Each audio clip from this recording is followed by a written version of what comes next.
இத்தனை லட்சம் கோடியை வாங்கிக்கிட்டு எத்தனை பிரச்சனைகளை சால்வ் பண்ணியிருக்கலாம். அட்லீஸ்ட் நம்ம இளைஞர்களோட அந்த கல்வி கடன் அதை ரத்து செஞ்சிருக்கலாம். மிக மிக மிக முக்கியமான ஒரு நேரத்தில் நாம இருக்கிறோம்.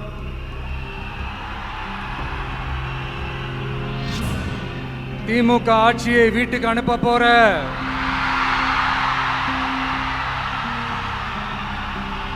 அந்த தேர்தலோட கடைசி பிரச்சாரம்,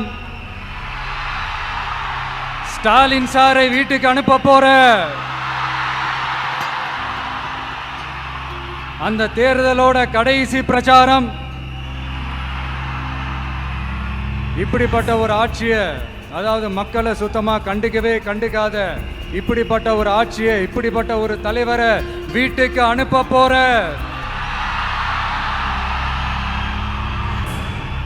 அந்த தேர்தலோட கடைசி பிரச்சாரம். ஆமா, பின்ன இப்படிப்பட்டவங்களை வீட்டுக்கு அனுப்பாம பின்ன நான் கோட்டைக்கு அனுப்புவாங்க?